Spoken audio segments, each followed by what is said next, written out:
找到了旅行社，邀您共赏笑年出发吧。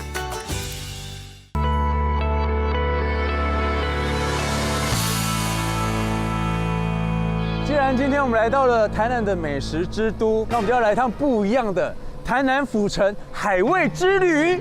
哎呦，肚子很白很饱满的，对，这是肥的。看到这个场面，无不腿软，超级香。从没有想到会这么的大，老板没看到啊？吃大很饱呢。撸大条卡路布，外皮酥又脆，里头吃开味。哦呦，空气中的香分子窜进去鱼孔里。你赢了。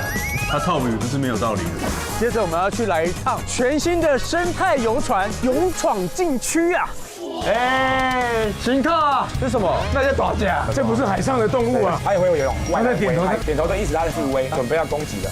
然后我们还要去安平百年古迹里面有个独一无二的盐浴手。可以养颜美容去角质。这个80几岁的老员工的手比小婴儿的肌肤还细。肩膀去角质。我们现在就先去秒杀款的海味罗宋面包，那吃起来会不会很送呢？会非常的松。那我们就笑脸嘞，出发吧！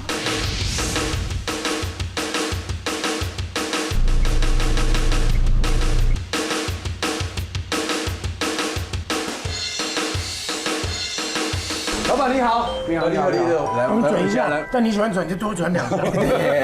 对。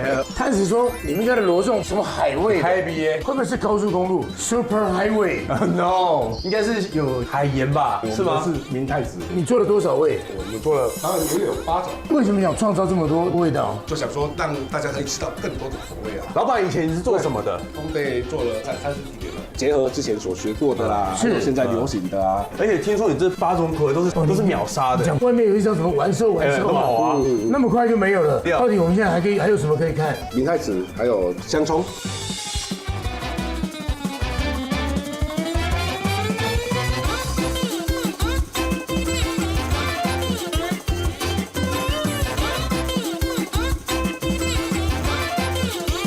我们要葱，把那个乳酪丝倒进去，再来蛋、胡椒要均匀， Yes sir。然后这是把油倒进去，嘿，它悄悄的，但是不要太用力，葱不要把它弄到没有生命力了。包师傅，我这样讲对不对？对，专业。哦，好香哦，葱味扑鼻而来。我们已经在叫了，里面呢有一个十字路口，交通警察正在线上。这个要拌到什么时候？拌到均匀了就好，可以了。可以了，是。可以。然后我们就把它都放到这上面，这样子。哇，然后把它这么多，把它全部放完。现在师傅给我这个任务，来交代给你了，自己做自己吃。蛮多的哎，这样才过瘾啊！这个烤出来已经超香了。它的气死在温度之后，它就化开了，然后那个葱香。平均的把它加满。对。这个研究多久了才有这样的一个味道的集合？1个多礼拜，这么短的时间，真是看不起我这个植物啊！这个要把它剥开啊！这个葱绝对是百搭的啦。这个怎么会受得了呢？喜欢吃葱、喜欢吃气势的，看到这个场面无不腿软。哎，你知道腿软会怎么软？你知道吗？不是，交叉腿软。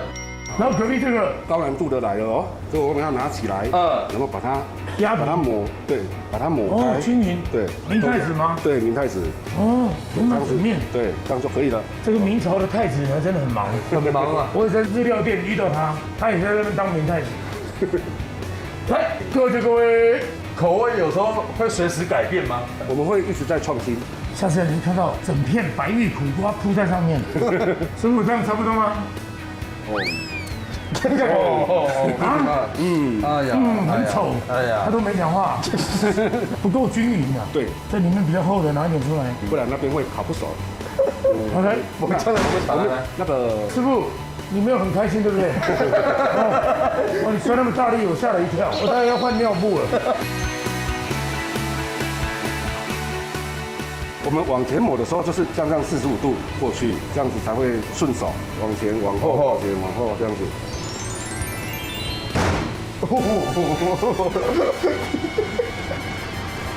哇，好香哦！下一个单元就是要去吃了，我们来试试看。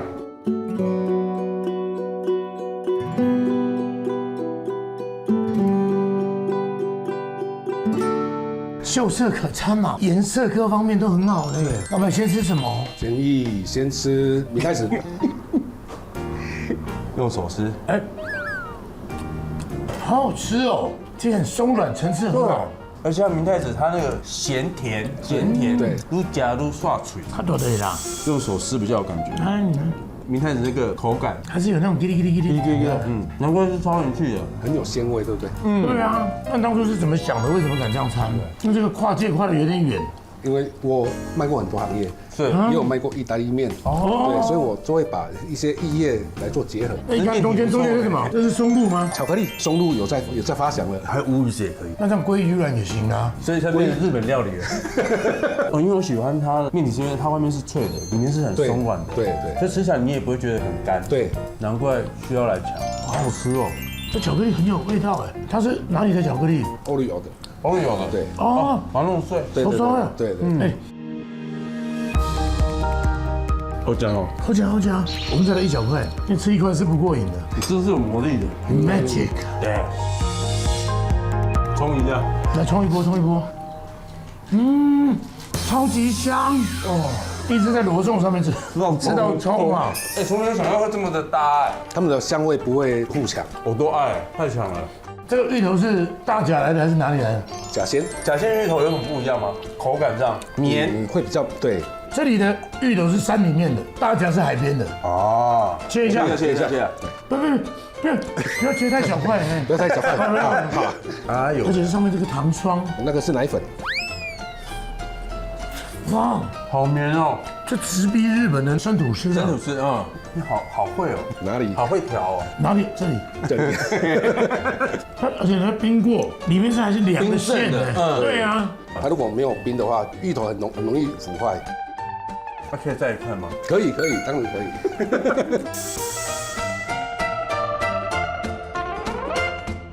这个也是，这也是罗宋做的啊，怎么是这样形状？这 idea 从哪里来的？被客人提出来的。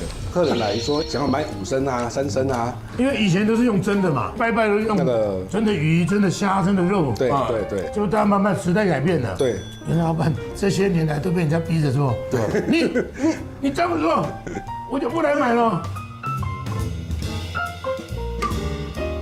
这个是鸡，这个是螃蟹，螃蟹，对，这个是龙虾，哎，他们家龙虾还烫过头发。它是鱼啊，这是鱼，然后猪我们做整只的。哦，猪狗猪耶。他的眼睛都是红豆哈。，对，我今天吃鱼好了，我年年有余，你很瞎。这个感觉已经让传统的习俗变成它更可爱，对了，这个都是手工去塑形的。因为它有些形状的口感也会不一样。好吃好吃。然后我把那个再切一点。还好，还有我中午没有吃那么多。之后如果想到什么新口味，也可以这样逼你。哎，今天晚上就吃这个，老板，待会帮我弄一条。没问题。哎这个是超好吃，这个超好吃。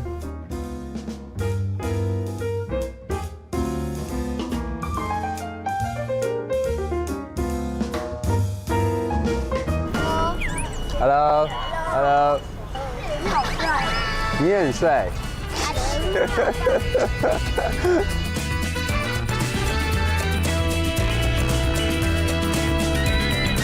我们去哪里？我要带你去个很独特的地方，听说它堪比海参馆啊！哎，拜托，这是市区里面呢。哎，它有很多的课程，可以跟很多的海洋生物做互动。走，到，各式各样的。哇，我们去找那个小林老板。这个就奇妙了。这个在市区里面，小林老板，小声一点。哦有在睡午觉。哇，居然还有一个这么特别的地方。对呀，你看这个，老板，小林老板，老板在家吗？哎，小林老板，老板哥你好，你好，顺哥你好。听说你们有很多互动的课程，主要现场是在做水族的批发零售，那是淡水鱼、海水鱼到比较特殊的水母啊，我们都是全台独家的。养殖水母，这只有海参馆才做得到。你为什么做得到？你是有什么构造？这个从小就有兴趣那你是念这个相关科系的吗啊？，不是啊，我做食品的。他一开始要做鱼的罐头，后来发现活的也蛮好的。就直接做活的。他是什么样的契机之下开始从事这个行业？也是在家里玩啊，玩出心得之后，开始尝试销售，销量也还不错，然后就从国内开始批发。听起来批到国外去，了？我们是从国外进口，在疫情之前，在巴厘岛待过4年，是那边的海洋生态很好，那个是全世界最多岛的国家，是所以我们是在海里面寻宝这样。哦。那你找出不少呢台湾没有的，肯定的啊，很多生物甚至是我们命名的。你们找到的，对对对，你们还蛮闲的，蛮厉害的，蛮专业的啦。所以是怎样的契机会想要做这个互动的啊？做水族买卖这么多年客人越来越多，买的东西越来越多，风险就跟着越来越高，然后就尝试养来卖，避免买的成本过高。但是很多人在询问，那我们可能花了1个小时教育他，待会再来一个，又得讲一遍，对，所以不如我们就尝试结合教育。然后呢，现在这个寓教于乐的这种风气，还有这个亲子的活动越来越盛行，所以就开了这个空间了。对，我们的生物是全世界大部分都是赤道线，不管是潜水的、深海的我们都有收集，可以看到来自20-20个国家几千种的生物，几千种啊！现在这个是互动区，小朋友可以来这边学什么？认识很多海洋生物。就那个海参要怎么煮才会好吃？不好吃，食用的不同品种，因为我们是经营15年以上，我们收集了很多很奇特的生物，海星、海参、海胆，这些都是比较基本款、入门款。那我们就先来尝试，像这个呢，我们叫它巧克力海星，那它的学名叫做火山海星，它背后隆起像火山。海星有一个特点它吃东西是把胃翻出来包覆，这样子进食，可以尝试拿拿看。触摸，对，这个品种算相当普遍的。哇哦，摸起来硬硬的。这个是梅氏紫海胆，这个你们就比较常见到了。马粪海胆，这个平常我们都要喂它吃海藻或是高丽菜。这个我们养到一个尺寸，会觉得就可以吃了，但其实它的生殖腺并没有成熟。如果说要让它性成熟还要再另外给它不同的荷尔蒙。你可以感受到它缓缓的移动，甚至伸出触手。有，是刺的，它会粘住有在粘了，这吸附了。你有发现它是用那个刺在手上慢慢是缓缓的。其实这个事情我们做久了，再新鲜的东西都会腻。我们看这个东西，看到就考虑要怎么料理它，直到说看到小朋友、大人之间的这种雀跃，我们做这也是要有点成就感动力对，所以就发觉说这样子很有趣，我们就会不断的新增有趣的。像这个就是洋水族海星。洋水族通常在潮间带，不管是小琉球、垦丁，你给它仔细看，都会有这个触须伸出。对，有时候人家会去不小心就把它的手拉断了，但它是会再生的。开始大家拿到这个就会叽叽叫了，全场就叽叽叫了。他觉得这个好像有毛的蚯蚓，不是拉牙。哇，那一颗，措手不及的时候就拿出这个。是什么？这个叫做馒头海星，它是生物。对，它也是一样，这边进食，它的排泄是有一个孔的。它这个叫做棘皮动物，摸起来跟篮球皮就是一样。真的这个有点重的，我说那个爸爸要有点手力。它有肉而且你感觉到你拿在手上这个砖头会蠕动，它会贴着你的手去走，真的耶，好有趣这是哪一州的？台湾就会有，台湾也会有，这其实蛮普遍的，对，完全没看过，可能平常躲在保护色也没有特别。你以为是石头？老板，我们看到这边有一颗有脚的石头，这一种叫做劳棉蟹，你看它后腿进化到背上去，它在海里面都是背着东西做它的掩体，所以说起来很勤劳，它全身都有点毛毛的，所以叫做劳棉蟹，一张臭脸，有做指甲才会。那它特别的点是它非常乖，不然一般就被夹住了。很温驯啊。它2只后腿居然在背上，这已经没有在用了，退化它就是背着东西的。脸臭，厌世，毛茸茸的。它还是会动就对了。会啊，后面它就动了。我是说后腿呢？后腿会。它如果找到合适的东西，用脚背着当做掩体，避免被其他生物攻击。它的腿伸下来了，有开始移动了。好，来我们来介绍这个进阶了，叫做蚕虾，它是像树上的蚕。它的眼睛在上面，它就像知了，但是它整个整体看起来像黑锅漂啊。它长大后，我们就叫它海战车，就瞬间可口起来了，它就是海战车的宝宝。外面有人问是干烧的还是？这个长大就是属于犀牛虾，它大的很慢，就是价格比龙虾还那个就是犀牛虾。对，你看我们海鲜介绍部，什么叫海鲜？这小龙虾，它多久可以养成成虾？这个品种叫做青龙，波纹龙虾，它大约8个月就可以养到1台斤。还有甜虾，很少看过活的一般都是生鱼片。这附近海产都给你进这样。请各位严肃起来，这是一个研究单位，这里不是海鲜餐厅，怎么样为什么可以养活它？有一些动保团体对我们这样子寓教于乐是会抗议的。但是没有我们这样子跟各位介绍，它就是上餐桌了。真的，我们也是都是专业的养殖，甚至养到它生下一代都有。像这个叫做海蜘蛛，哇，它也是一个蟹的一种。对，它这个就不会长肉成帝王蟹了。这大小就这样子吗？对，它在海里面就是清道夫。这一只叫做馒头蟹，生气的时候它会喷水。哎呦，有。它刚开始配合是这么气的。要换一只工读生了。哎呦，这边的花枝卵你可以讲一下。来，晶莹剔透的，里面有一只小花枝。那个是羊水。对，就是它的羊水。水这个就是我们在吃的虎斑花枝，它是全世界大最快的动物。你怎么越说我越饿这样？一年就可以大到4斤了。对，老板，请问一下，在这边孵育的跟在大海孵育的口感有什么差别？没什么变化。你等一下介绍完之后，我们会有品尝料理的部分吗？我们要庄严，我们要肃穆啊。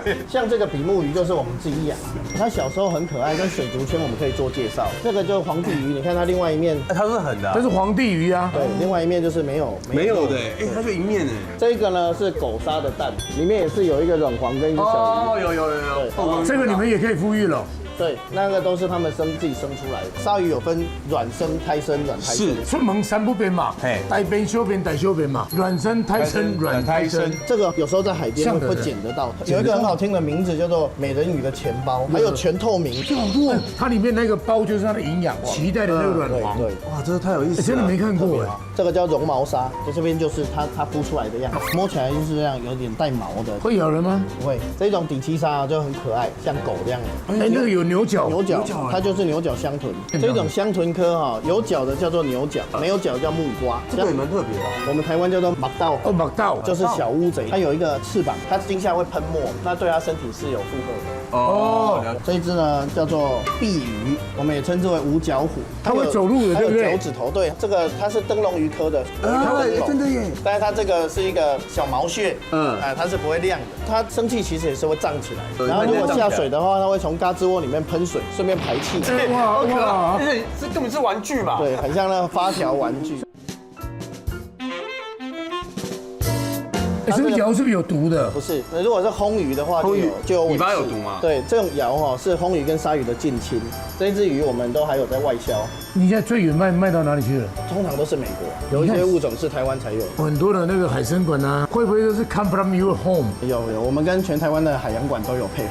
听说可以喂鱼吗？对，我们除了触摸体验，还有喂食秀。前卖，这还双胞胎那个管子里面哦，大家抢食了。洞里面其实很多，还有像珍珠斑纹的，有没有？听说被咬到它会死亡翻滚，是啊，可能一块肉就没有了这样。来问问看，那个袖子要弄高哦，它才知道要咬你哪里。我来，可以把它引高一点。被下面那只鳐鱼。好。来，这么长，再不给他吃，他等会就冲破。哦，好玩的。啊，救起啊 ！Q 把鱼啊 Q 鱼，已经都送到嘴边的肉，他还不理你。哦，来，隔壁就这只。哦，两只都出来。差一点点。哦，咬到了啦。哎，它是有近视是不是？对，在那黑暗生活的啊。视力都不是那么重要。这一只你把它夹远一点，再出来。哎呦哎，他用抢的呢。像这个鳗鱼，一般哦，在海产店就是被一个网兜包着，放在那边。可不可以不要再形容到那里去？好，那我们要看这一次的这个狮子鱼是不是有毒？台湾第2大毒鱼，这个是非常普遍的，就连安平港这样看着捞的都会有。都会有。对，这个就是一夯里后沙刷蒙，这个是第二大毒鱼。它已经长有5爪了。所以你看他们都很熟悉我要来喂他们的。一般来说，狮子鱼要人工环境下养活是有难度的，因为这种鱼很容易细菌感染，脱模就死掉。狮子鱼一般就是很有野性，没有活的他们又不吃，因为我们人工的关系已经训练到可以吃了。哎呦，那吃的很凶悍。所以这个手不要下去，就算吃错了。如果被刺到，就赶快去泡热水。它有声音啊！游的速度不快，但是它瞬间出口那很快。它也是那个石斑那一种样子，用大口吸的，0秒出手。哎呦，来试试看。我都还没开始，它就跳下来了。哦呦，你看那个捅得多快啊！哎呦，那只已经等在那里了。哦，又一块，还是那一只。哦，这只倒着一只手在那边，别的都没机会了。你看，它2步就到位了。你看这是在看你的手。我们现在到处乱放，然后看它要吃哪里。对，哎呦，这边有，这边有，这边有。这只小的吞不下去，哇，这样才好看啊！大家都有的吃啊。哎呀，哎，这只好好笑哦。这只也是看着有没有真的要吃。这个就是还要再训练。我们待会呢再去 DIY 教室体验珍珠。珍珠是养在河蚌里面的，其实是任何贝类都会有几率产生珍珠的。我们吃的牡蛎、鲍鱼、蛤蜊，因为有异物进入，所以它去包覆它。对，有点像是结石。你可以看到这个珍珠本身它就是七彩的，它每一层碳酸钙都有不同的光泽，所以说每一颗珍珠都是独一无二的。蛤蜊都会吐沙了，为什么刚好会卡在肉里呢？现在几率是很低的，以前可能是几千万分之一。一踩到它就有它的价值在。是。那为什么现在这么普遍呢？人们对把它植入了，说专业一点叫做植入珍珠核。但那里面的核的料是什么？也是珍珠，放进去让它再慢慢包覆这样。对，你养的越大颗，它珍珠会越圆，颜色越深。所以现在就可以取珍珠。怎么把这个只要找到破口，直接把它雕ขุ就可以。破口，这个都是已经冻死了。如果是活的哈，基本上是搬不开的。这个会有机会有双胞胎，那也会有机会有空包蛋。哎呦，我有个大颗的，有哎。I'm sorry， 我找到了。这个适合。它只会有一颗吗？要再看看，掉出来了，掉出来了。哇！你说你之前去国外4年嘛？还是遇到什么惊险的？我们去开发了很多处女地，都是土著啊，没穿衣服的，也有那种采集完被当地的海盗拦截，对，全部都拿着弓箭这样子从后面追赶，骂骂咧咧的。那我们也是听不懂啊，赶快就把东西放回去了。那个地方是叫做巴布亚新几内亚，在回程的路上呢，发现有十字架的教堂，那我就想说呢，去这个教会找找看有没有可以沟通的。对，还好当地他们主要的经济收入都是辣椒跟海上的，没有太大的那个有保护费在这个，先缴了钱。对，有一只鱼叫做巴布亚全黑边小丑，就是我们当时是这样子才成立的。对，这很不容易，而且蛮惊险的。它这个糖果盒是就是给各位装这个珍珠带回家，把它装在里面带回去。老板，这如果不是很贵的话，可不可以装满？据说老板你是年底有活动的。其实寻寻觅觅终于标到一个点，就是林默娘公园，我们正在改建成海洋馆，预计在今年底就会开幕。这一站有你哦，我们要放心的到下一站去。非常海味，真的 Super Highway。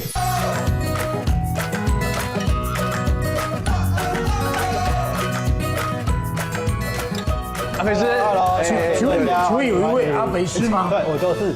那我们2个人呢，一直想吃沙茶火锅，太棒了。对啊。沙茶炉是沙茶火锅吗？不是，不是，在我们台南主要是那个沙茶酱，汤头主要是扁鱼。炸过后跟那个大骨的熬汤，这就是扁鱼吗？对，扁鱼为什么会这么扁呢？因为它是比目鱼啊，扁扁的比目鱼。扁扁比目鱼，所以不是我们想象中的每个菜吃起来都有沙茶味。不是，主要灵魂就是那个沙茶酱。那海味是究竟从哪里来的？扁鱼、虾米，然后红葱头、蒜头、洋葱。我们家的沙茶酱主要就是有这种干贝，北海道的小猪贝，这个比较嫩，大颗的有的会偏比较粗，它会塞牙缝。是自己发明的吗？以前我是在饭店当厨师，然后就有师傅传承给我们。你在那边学的，就把很多功夫全部聚在一起。对，所以它具备了哪几种功夫？结合我们台南的西瓜面、煮烤鸭，全台湾只有我们有而已。这口水已经快流一地了，就有个拖把。等一下我来做。如果让我知道沙茶酱怎么做，以后我就在家里自己做。我也可以自己做。真的吗？这样我也没工作。你会吃厌？没有，你在台南，我在台北。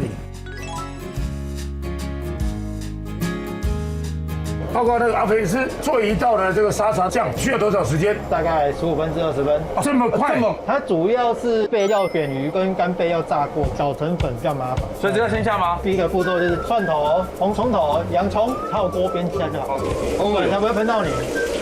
对，再继续。哇塞，战战兢兢，如履薄冰。哎呦，因为它水分很多，它会整个喷出来。会噼里啪啦噼里啪啦。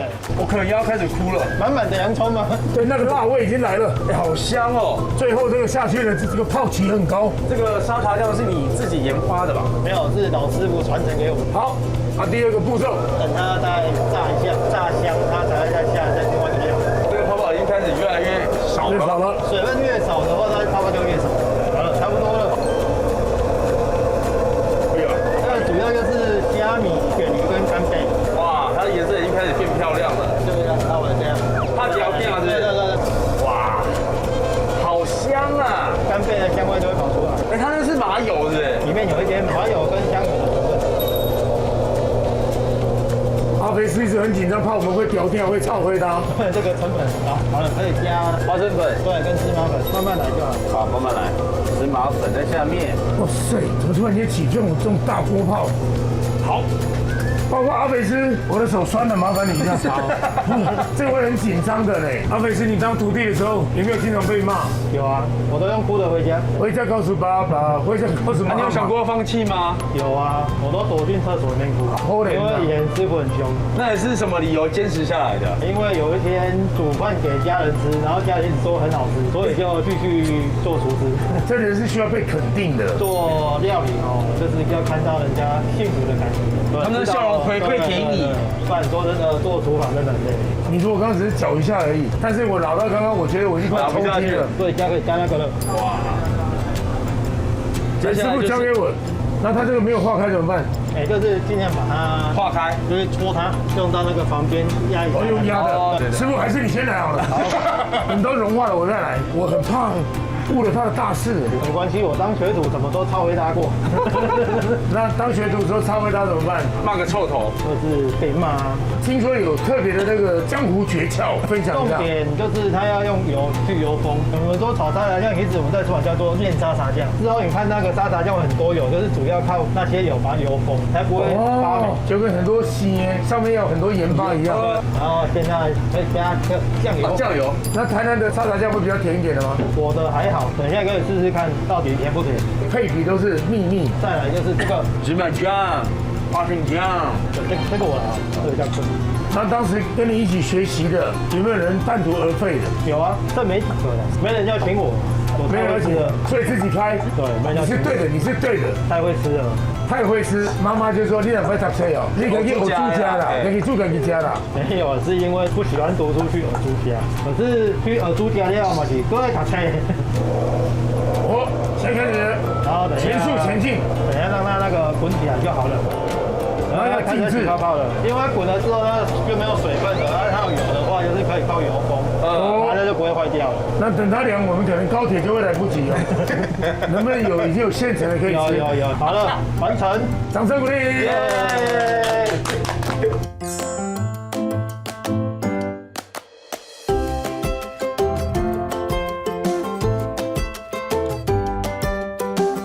来了，真的符合我们的期待。坐在这边只是一下下，但是感觉已经过了好几个礼拜。都会加帮你们上脆皮烤鸭，先烤过，然后再下去油炸嘛。也要拉油，它那个皮才会更酥。一般人听到拉油，可能会想到别的方向。喂，开始要骗，中央五为准。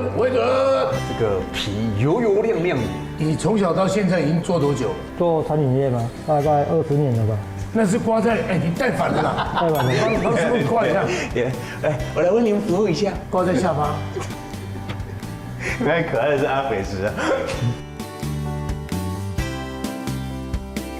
其实烤的就是鸭胸最好，皮带肉肉还切得很厚，越来越饿。而且叫我教你怎么吃，我们有特别的吃法。哎呦，发现它跟一般的烤鸭的配料是完全不一样。对，我们的不一样。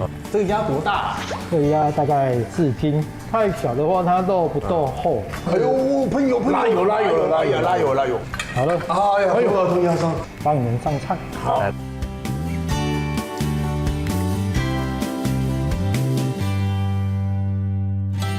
这个皮是我们自己的配方请工厂去代工的，一般都有葱或者是洋葱，对，小黄瓜，葱段，对，或者小黄瓜，但是我们没有那种东西。为什么这么叛逆？因为我做料理的初衷就是跟人家不一样。那为什么用樱桃鸭？樱桃鸭比较嫩啊。好，他应该用芒果鸭、唐老鸭，用可达鸭好了。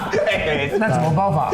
先夹鸭肉，这很豪迈，爽一点。这是我们自己做的百香果青木瓜，然后这个是梅子，我口水已经流到医院。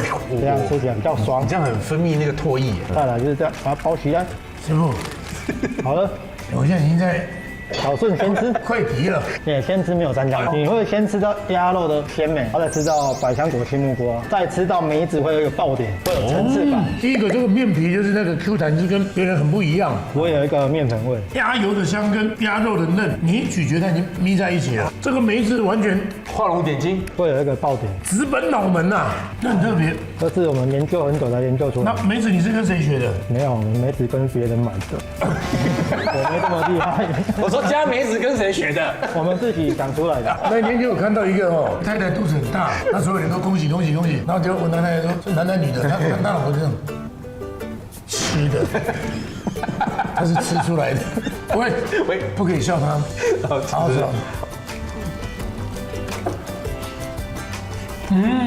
因为口感层次很多变，我们这个皮很嫩，都没有淋到鸭酱，百香果的脆，梅子的酸，哇哦，你所有滋味口感都在里面。它有不一样的层次。对，一直在变，一直在变。而且这样的口感应该3片这很容易满足了，但加了酱就会有铜盘的味道，都是一样的味道。对，所以呢还是要吃它的原味。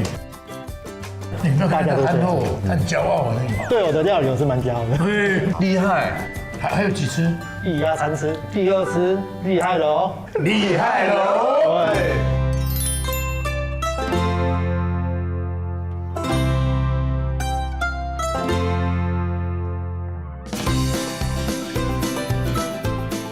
我现在在等待的过程当中，先运动一下。我必须让自己的肠子的蠕动一直往下走，待会才有足够的空间迎接幸福的到来。感觉是一个蛮厉害的料理。来哟，这是我们的麻油鸡拌饭。我那碗饭是拜床母的吗？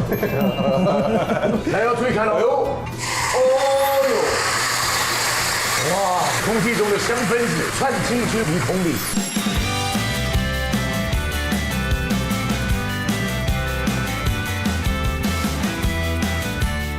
来哟，注意看喽！哦呦，哇，空气中的香分子窜进去鼻孔里，这个声音滋滋作响。我这饭很多哎，这是也是我们招牌之一。好香哦！好香啊！这个麻油，哎呀，待会我们工作的人吃得到吗？对，一样。那我会先问他们来，要不然我会觉得我于心不忍。这是也是师傅教的，还是你自己慢慢去找到？这个本来是做米糕的，它改饭的话就比较适合大众吃。对呀，师傅你还要用多久？好了，迫不及待。好了。我们是要先下料啊，这几个料要介绍一下。这是虱目鱼下去炸的，虱目鱼柳。中间这个是什么？鱼翅，这个也是我们台南特有的，台北没有。这个是用鱼浆下去做的，就跟虾滑、肉滑，有点雷同。它是用包的，然后它是把它卷起来，像酥脆一样，所以叫酥脆。师傅你来放比较优雅。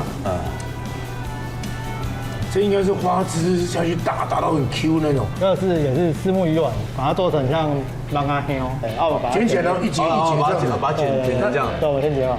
小时候都跟妈妈吵着说要吃浪阿香鱼丸。厉害的来了，豆香卷跟一般的豆皮有什么不一样？它吃起来有一个筋性，然后很浓的豆香，这个下去3秒就要行。 3分熟，3分熟。一般小顺服务。1、2、3。哇，以前佛经里面就有提到3秒很重要。对。来3秒3菩提。豆香味。其实呢，说一句真实话，台南的美食是吃不完。每家特色都不一样。台南好吃的太多了，我们要努力想办法做出跟人家不一样。太好吃了，可是它比面筋还有嚼劲，很特别，很特别。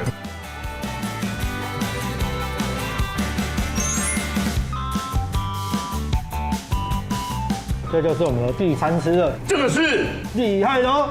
有吃过梅子鸡吗？不是鸭吗？不是鸭吗？我们是做梅子鸭。哦，吃过了。有吃过梅子鸡，没有吃过梅子鸭吧？没有，第一次。它其实里面有很多种口味，而且是有深度的。我觉得你要先吃它的皮，那个比较厉害。我吃超多它里的，面鸭里面有腌过，难怪，因为非常的入味。哇，好大一颗！这个梅子鸭是有口感到一个极致，它腌的非常的入味。你不要吃到这吹出声音好不好？你看吃到衣服都湿了，真的哦。你赢了，他操语不是没有道理，人家个赢了。人料理蛮有自信的。你赢啊，你赢啊！那平常你很有自信吗？有啊，你听老婆的还是老婆听你的？都有，互相尊重。好小耶！我们这个鸡翅用鸡腿肉下去炖，这个很难预定。我们要前3天预定。这米饭也很 Q 哎，台东那边的米，粒粒分明。我们用的东西比较好，因为我对东西蛮挑的。哇，这个饭好吃，有没有？什么嘛？回台北就没有这一餐了。我会很想念的。可以常常来。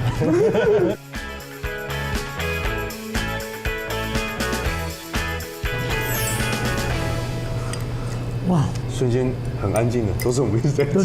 对，没有人要讲话。我现在把饭都吃掉了，我现在很少吃饭。太扯了。上一次我把整碗的饭吃掉是去年过年在东港，乌泥整个倒进去饭里面，然后慢慢。哎呀，感觉好好吃哦。好奢华哦！真是一流的，但你这个也是一流的。这个也是一个。先喝个汤，我来帮你们服务。而且千万不要这样子，师傅快一点。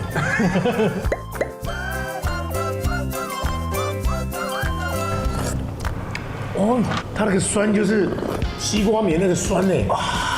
发疯了，受不了，酸。西龟米的酸跟酸白菜的酸又不一样。它的酸是很显明的，但是不会这么的激烈，也是算温和的酸。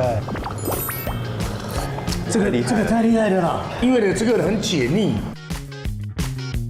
师傅，我看你这边有沙茶酱，对不对？沙茶酱刚刚我们炒的，对，还有另外一个这个酱，听说很厉害。对，这是花生芝麻酱。那有一点辣吗？对，它微辣。哦，这个沙茶就是冲着这个来。有在宅配吗？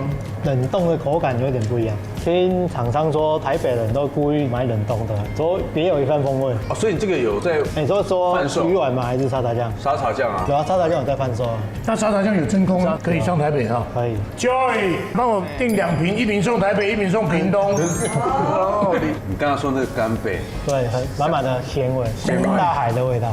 然后把这个鲜味整个升华起来。哇，哎呀，好满足哦！这个鱼这吃起来里面好像有一个什么特别的东西。那是芹菜，也是一种增加口感嘛，增加那个风味。对，师傅，我刚没有吃的很精准。对，慢慢再来一个。我也要再吃，好没问题我也要再吃一个。好厉害的鱼册哦。它外露了。哎呀，哦，有一个很特别的味道。形容？师傅，它的皮是不是用燕饺的皮？哎，不一样，它的皮是鱼皮，它皮怎么 Q？它是那个高波鱼下去做的。有一种梭鱼叫做狗母，所以叫高不梭，可以做成鱼松。对，做鱼浆，然后把它用刀子先把它用平，然后再把料弄下去，再折起来，像书册一样，这才叫鱼册。哦，对，这个可能过一阵子就会失传了。那你为什么不把它学起来？把它学起来。他不教啊，我蛮想学的。他也不太喜欢卖一般的客人，他只要认识才有卖，不熟他不卖。你跟他讲说这样会失传呐。对啊。住址给我，我就拜托他。好。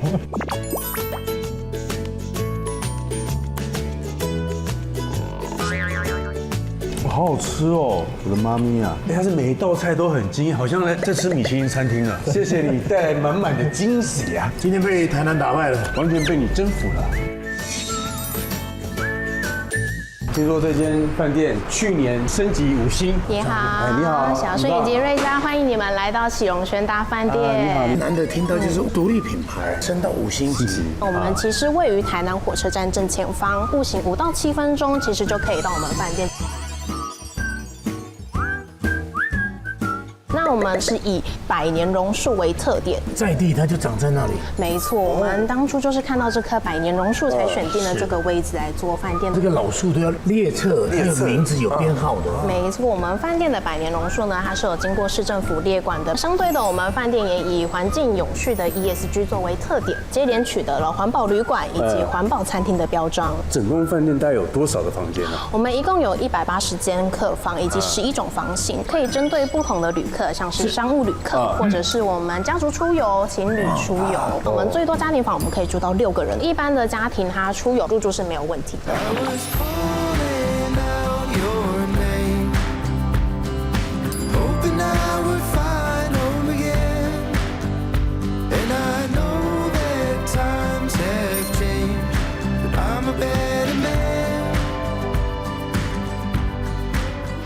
听说你们还有一个空中游泳池。哎呦，English 空中英语，English 大家要 get 到一下。我有 get 到那个泳池的部分嘛，对，它是我们台南目前唯一一个位于户外的顶楼泳池。白天的时候呢，我们是可以看到安平的海际线，还可以看到高雄的山峦线。夜晚的时候呢，因为我们饭店属于楼层比较高的，所以夜晚的时候可以一赏台南的夜景。一夜好眠之后，听说他们早餐也很厉害，台南的小吃真是世界知名的，顶级的啊！是滑水道的摇摆，太好吃了。哇塞，几乎房型都有浴缸哎，独立的干湿分离，标准配备。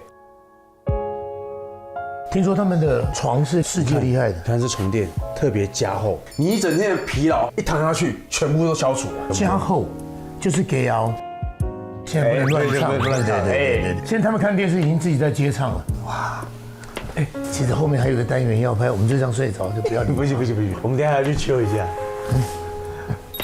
哎，如果你睡着之后有没有，还有智能小管家可以叫你起床，真的刚刚好。而且那边又有躺椅，你就可以躺在那边看外面的夜景啊！哇，出门在外，无非就是寻找一个舒适。听说他们楼上那个空中泳池，哇，空中泳池，对，空中英文 ，English， 这梗不知道大家有没有接到？整个氛围都不一样。对啊，可以看到很遥远的地方，哇，好 chill，而且你可以听到来自四面八方属于这个城市的一种震荡。而且我们正后面就是火车站。他们的餐点不是只有在房间里面可以点而已，就是你来这个顶楼，他们就把你送过来。我点的是阿里山的红茶，我点的是 latte， 然后他们说要配一下台南的碰面，哦，这里碰糖，先吃一个，这个味道好香哦，台南哦，哇，它这个黑糖很浓郁哎。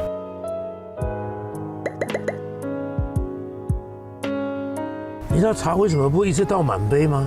怎么说？因为呢，三口为品，品咖啡，哇！因为今天气温有点低，全世界的温暖都在你的口腔里。我曾经有一个非常有钱的一个好朋友，他愿意呢花10亿去买1年，结果1分钟也买不到。所以呢，我们要珍惜的就是当下这一刻，时间是买不到的，它是无价的。千金难买早知道，世间没有后悔药。我就要向你学习，这享受当下。对啊，这个松饼是不是针对我而来的？香肠松饼，我已经吃满到这里了，要打开我的那个胃夹子。这个搭配算是蛮新鲜的哦。香肠，我是忍不住的，珍惜当下的那个感性告诉我说，为什么要忍？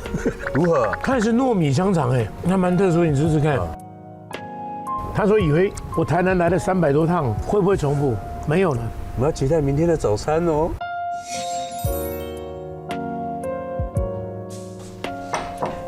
哎，冯哥，峰哥，这是明天拍摄的脚本跟流程，您看一下。早上8点，我们在这个饭店的餐厅集合，开拍喽。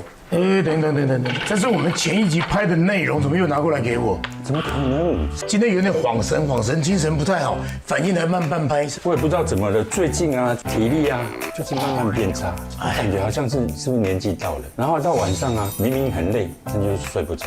隔天就好像电脑宕机一样，思绪很不清楚。你先坐着休息一下。但我们这一行就是要动一点脑筋，你的思路啦、反应都要很快。像你这样子呢，很容易呢脑袋宕机的。这样不行。我看顺哥你工作都满档，都不会有那种收工后脑筋还一直在运转停不下来，或者是忘东忘西的状况吗？这难免，人在忙碌的时候都会，尤其到了一个年纪啊，身体呢日渐会退化，更不容易呢深层的睡眠。像我们拍摄时间那么紧凑，内容又多，这样子你是不是就很容易就宕机了？所以要跟你分享这一款助眠醒脑的神器——思绪管家。它厉害在它呢有双重保养，可以安抚躁动的情绪，让睡前放松，好入睡。更重要的是呢，它能针对我们的思考力做一个营养补给，让思绪维持一种在最清晰的状态，不会转不过来。所以它不只让我们能够好入睡，还能够帮助我们让脑筋充电。没有错。这里面呢有很独特的汉方成分，像是有天麻，还有称作呢沙漠人参的肉苁蓉。这2种成分呢是专门在帮我们调节生理机能、活化思绪，还搭配了卵磷脂跟银杏果精华，这些都是维持呢反应敏锐的关键营养。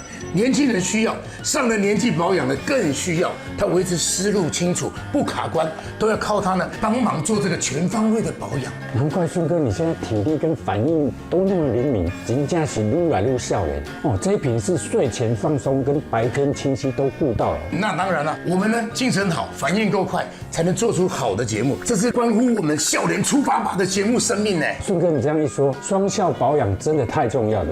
感觉这瓶我爸妈应该也蛮适合吃的喽。没有错，你讲到重点，上了年纪呢更需要好的睡眠品质。咱讲几波，你明天要好啊？什么物件？就明天的脚本。对吼，你看我这个脑筋，我现在回去拿。对，最后这一瓶赶快拿去吃，这个要不要吃？让你的思绪清晰，反应灵敏，不会忘东忘西。谢谢润哥，那我回去赶快吃，是，赶快睡觉。什么睡觉？吃完拿来给我明天的脚本。哦，好。那我希望我不会忘记，我吃完可以记住。好，谢谢润哥，谢谢润哥。房间号码记住了没？记住了。好。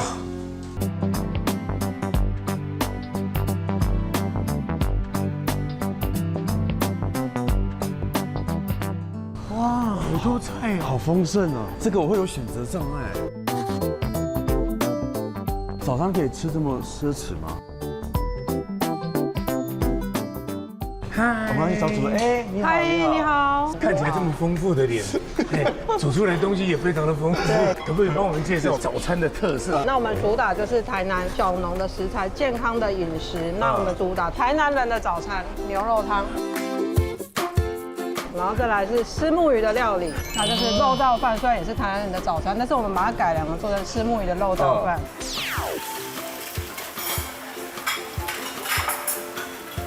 把费很多区哎，只能把台南市的精华都集中在这边了。这边有红鲟米糕哦，红鲟米糕我们结合台南的小艺人，不是只有在过年才吃得到，平常就可以吃得到。我们还有健康饮食现做料理区，那就是健康饮食的班宁迪克蛋，然后加入黑松露跟羊菇下去拌炒，那就是做成中西式的结合。然后我们这边有一个日式精致小菜区，然后还有刚刚提到健康的饮食，我们用的是无菌的生菜，它是不用洗涤的。是不是先来一盆沙拉，再来很多的满足？我现在都好想所有都品尝一下，肚子好饿。我们的站台机有怕喷到。虱目鱼的沙拉，它不是只有煎跟煮而已，我们用舒肥的方式把它跟西餐做结合，所以它也是一个健康低碳的饮食。赶快看我的眉毛在起海浪了，有，我一直在动，迫不及待，把我拉走，赶快走，我赶快去座位坐着。哦，你看你的牛肉汤，这个我应该可以嗑好几碗呢。哇，这个虱目鱼卤肉饭一端来，我就完全忍不住了。这太特别了吧！我们把虱目鱼做成虱目鱼肉燥，那是虱目鱼炒成金黄色以后，再与金针菇、杏鲍菇下去炖煮。我觉得我好像太久没有来台南了，这也是我第一次吃哎。所以我们要随时随地要出发的。里面满满的鱼肉香，鱼肉虱目鱼肚，而且吃这个又充满胶质，哇，完全忍不住。这个蛋哦，宽度有没有？现在就大概是3级到4级的蛋阵。那我们蛋是7分熟，所以蛋汁还是会流出来。哇塞，太邪恶了！哇塞！主厨，我觉得好厉害哦！你们把在地的食材跟在地的小吃结合，变成创意料理，中西合并。我现在已经完全闻到那个蛋香，跟他们所有的佐料，吃的丰盛又安心。哇！爆浆，好像在吃一道艺术品。请九院主厨原谅我的迷失。那个蛋本来就很香，松露跟那些菇类炒在一起，哎呦，你自己享受一下。Oh my god， 它好滑顺哦，这是色香味啦，连眼睛看了都已经迷惘了。然后下面那个饼皮也是非常的松软。马芬面包，你快嗑光了，我很少把早餐吃掉。你很少吃的比我还快。是忍不住。每个好吃的物件，一口太快把它吃掉，有一点点对不起在后台准备的所有的师傅，要慢慢咀嚼，让时间跟食物凝固在自己的口腔里。停留在这个时刻，太好吃了。一早起来补充满满的蛋白质，然后牛肉的氨基酸可以修复你前一天的疲惫，好嫩哦。这个是枸杞酒提味，就是加入绍兴。太棒了！我刚刚打开蒸笼，一整锅呢，整只的耶，米糕是蒸过很软的，你看它还在冒烟。白色的就是小薏仁，它会让米糕比较有口感，比较有弹性。满满的蟹膏，满满的幸福感。欧罗卡一档次就是这样。太棒了，谢谢九月。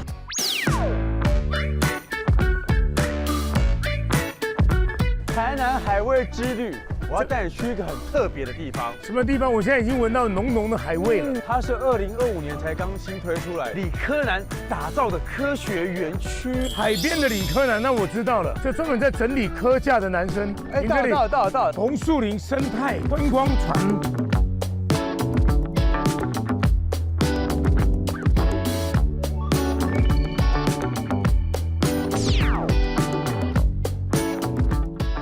哎，你好，老师好，大家好，我是小虾。小虾会 B-box 吗？请会不会 B-box？ 我都管了。来，为我们介绍一下。我们这个台南南区4鲲生的生态观光船，因为我们位在于安平商港的南边，所以我们这个鲲生湖出去，我们可以结合到安平商港观光。哦，这是一个管制区。目前台南可以到商港船只的只有我们这边可以。是，我们整趟的船程大约是40分到45分。待会出去之后，我们会先到安平商港，商港回来之后，我们上去科棚上面做采科的体验，最后我们再来看台湾原生种的红树林植物。你们以前有听过4鲲生这个地方吗？我们听过南鲲生，有4、5、6吗？有1、2、3、4、5、6、7。安平就是1鲲生，往南2鲲生就是地仔金城，3鲲生就是渔光岛，再来就是我们这边5鲲生到西树就是黄金海岸那边，然后6鲲生是湾里，7鲲生就是茄萣新大港那边。现在只剩我们4鲲生这个名字是还保留的，沿用一个历史的轨迹在这样。这边的树种也蛮多的，对，这边很多的红树林植物跟滨海植物。那我们现在转过来这个地方，就到我们的鲲生湖。西湖吗？不是西湖，不是西湖，到外海的。就等于就是海水的，这就是海水，对，可以舔看。好，那像我们左手边有3个很大的铁架，它中间有钩子，就是用来钓鹅啊。哦，我们4鲲生这个地方，我们是没有自己在处理鹅啊。嘉义的中盘商们开着货车来这边收购我们的鹅啊。哎，你看这里的科船好像也特别大，对啊，科农采收了鹅啊回来，刚回来了1笼，这样子的高度才是1笼，非常的重，这样1000多公斤。那边有几笼啊？27笼，27吨。那这么重，我们不能用人力去搬。所以我们就用这种吊的，对，把它吊到火车上。有好多的鹤飞过来。这个时候白鹭鸶，你要讲鹤的，大航东鹤，用白鹭鸶就到处有的。我教你怎么做生意啊？做生意，你鹤，花鹤，打开当鹤。这些鹤非常的聪明，他们在这个时候早上的时候在这边站点，因为我们这个河道会有非常多的渔船在进出，渔船在开的时候，引擎在水里面打水，会打到小鱼受到惊吓会跳起来，他们就开始追了。对，这些都是冬候鸟，从那个西伯利亚这边过冬的。有没有拿护照进来？有护照，我有看过西伯利亚。那我们现在到了这个白色的桥，就是我们的金溪桥。前面的方向就是我们的安平商港。那安平商港是一个管制区，所以一般人是不能进去的。我们坐船才有办法看到很完整。从陆地进来要门票，10万到50万罚款。所以平常进去也不能进来的。那我们有没有注意到，我们这时候我们的船只有稍微转一下方向？是，因为我们有船只经过会有一些浪，如果我们跟它水平交接的话，水会泼上来。所以我们船长他会在这时候把船头对着浪切浪，老师很聪明哦。因为我上辈子有听过。好，那我们现在进入这个就是我们的安平商港的范围。现在这个时候刚好有一艘拖驳船，我看起来是刚有船出去，它协助船只到外海去。临港的，拖驳船，临港船在我们的右手，这个蓝色的小船就叫临港船，因为我们这个安平商港所有外来的船只都不能自己开进来，船太大了，没有办法在这个里面转弯、旋转跟停靠，所以临港船上面有一个非常重要的职业叫做引水员，他要在外海的时候爬到商船上，所以它危险性也蛮高的。他们在外海的风浪非常大，它像这个引水员的薪水其实是非常高。相对的，我们目前台湾的引水员只有80几位而已，去考试的资格都已经要30、40岁之后了。因为你要有非常丰富的海上的经验。我有个同学现在还在做，在哪边？不容易，不容易，这工作非常不容易。所以你看他那个船头有那么多轮胎，你知道那是什么作用吗？防撞的。嘿，答对了。它其实是顶船，有时候船太大没有办法转弯，就要去顶。像这大船，它在我们这个狭小空间内，它是没办法转弯的，就是借由这个外力来协助它转弯。像它要开出去的时候，也是用绳子去绑它的船拉出去。那像我们正前方有一个蓝色的桥，就是渔光大桥。正前方有一个绿色的帆布盖起来的那边，就是渔光岛。在我们左手边这艘蓝红色的船，去年12月有一个新闻，台湾到澎湖的海底电缆被破坏。是，对，就是凶手就是他把他的那个锚放到海底，然后船在开的时候锚去把电缆给断掉。哎呦，目前船就是被我们扣在这里。那我们看一下我们的正前方这艘灰色的大船，好特殊的一个船哦。它的船上载运了非常多的很多管子、砂石，上面中间有2个砂石的空间。这艘船它是我们台湾的风电公司跟卢森堡租借的运石船，因为在我们台湾的西半边的外海，离岸风电，对，离岸风电，然后装设了非常多的风力发电厂。它在海床上，海床其实没有那么稳固，所以他们在这边载运砂石，加固，非常的聪明。你看那个临港船也要回来了，在远方。他们的眼睛跟我们的眼睛长得不太一样，直接看很远，视力应该蛮好的吧？还可以。那个男生几个人啊？只有站4个。现在桥上有几部车？桥上几部车？我看你多会吹。对，先不吹了哈。那像在这个时间点呢，我们就是观察两边的岸上的白鹭鸶哦，上面的鹤都在准备了，他们在等啊，在我们船后面找。像天气再冷一点的时候，这边的白鹭鸶会更多。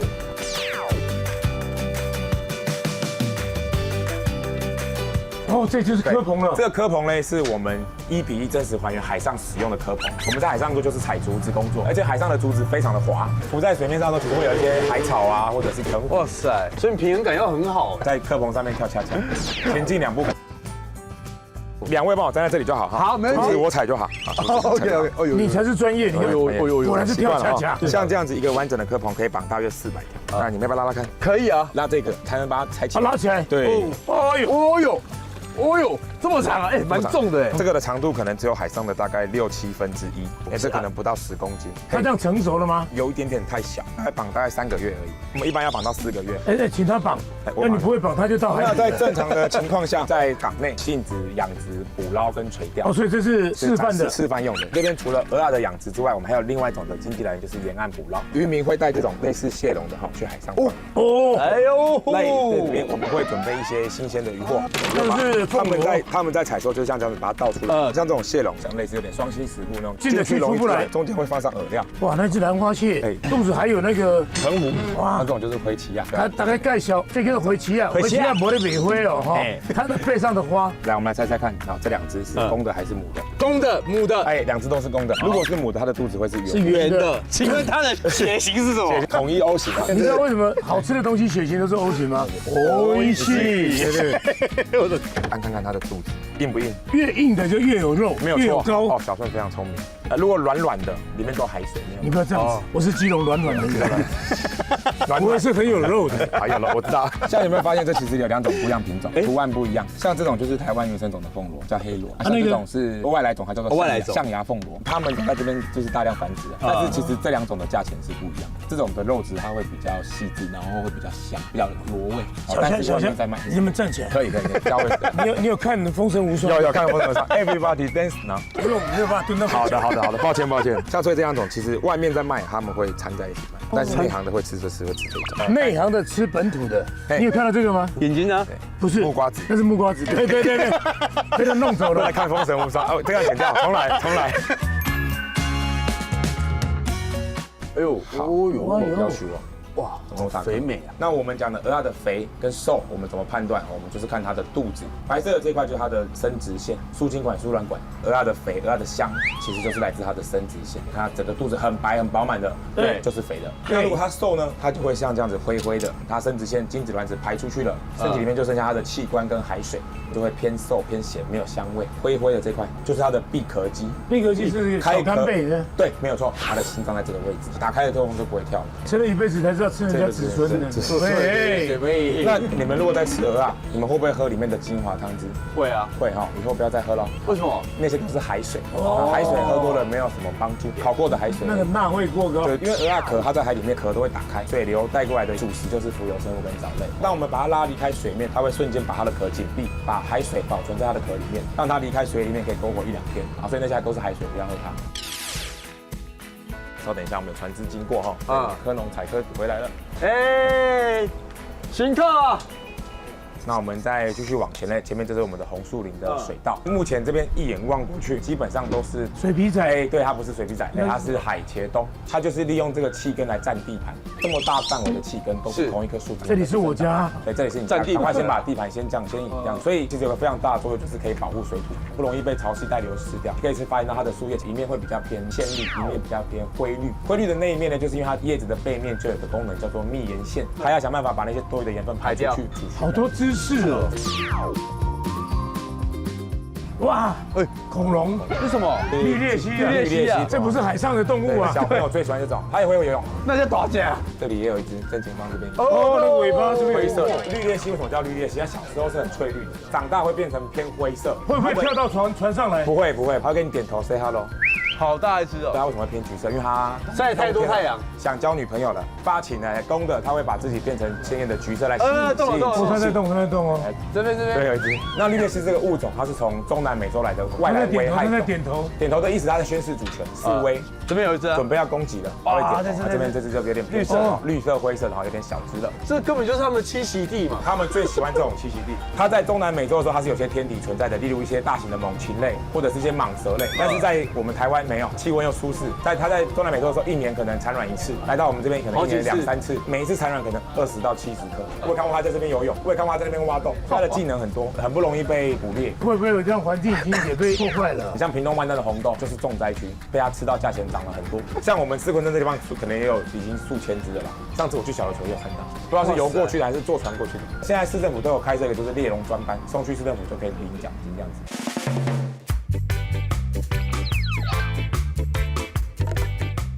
像这边就是私人的钓具，他们在这边可以自己钓自己的鹅啊，在公司的要排队。嗨，哦，还带钓鱼竿出去钓鱼，因为你在采收鹅啊的时候，就会有一些小螃蟹啊、鱼啊掉下去，可以吸引鱼群过来，所以就加减钓嘛，加菜。我们的工作基本上都会在中午之前结束，因为中午时候太热了，凌晨左右就要出门，大概到海上的时候天刚好亮，看得到可以作业。Hello。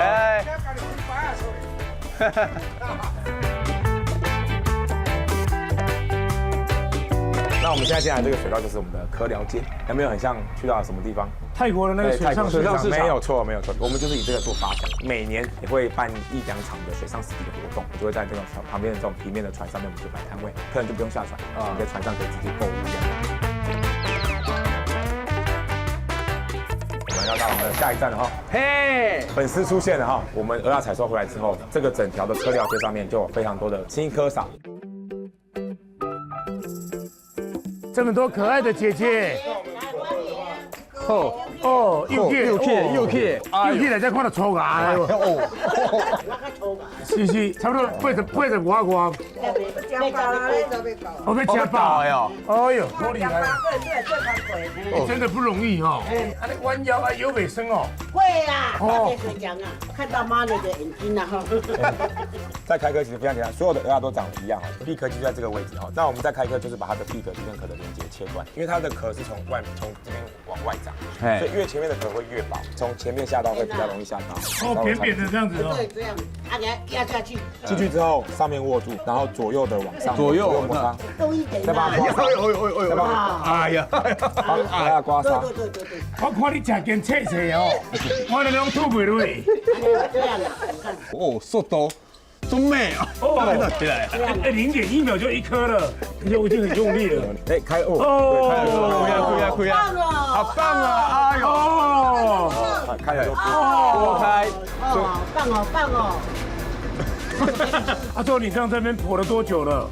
做你这里啊，去台北啊，带回来。去台北干什么？做生意啊，失败带回来呀。啊，还有失败嘞，衣锦还乡。成功了！哎呦，厉害！衣锦还乡啊！但他们都没有拿下来。对他们好快，他们太职业了啦，而且他的手套都有弄那个橡皮筋。小的时候都没有这个可以戴啊。是用手呀？哎呦，还没受伤哦。会呀。他们这样一天的量大概多少？看着目力的，看目力的，就要看它的大小，还有肥度，越肥它们颗的量数就越多啊。谢谢你。哎，不客气。哎，对。啊，抓起来哦，有了。带了1个了。哎呦，而且拉了一半起来。哎呦，专吃外来客。哎，从下面。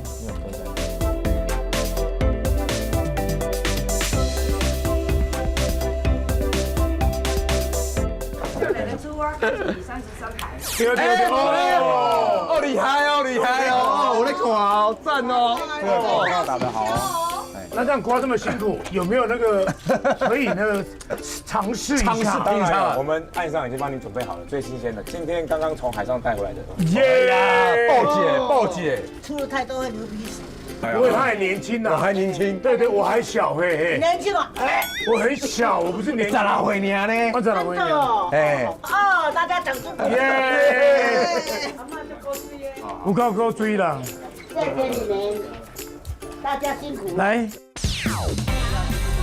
拜拜。大概到过以后，基本上满满的，就很热闹了。要飞了，这个就是飞的时候会岔赛，就是因为它是小亚飞鸟，长大就这么长大。应该接啊，它就先被免了。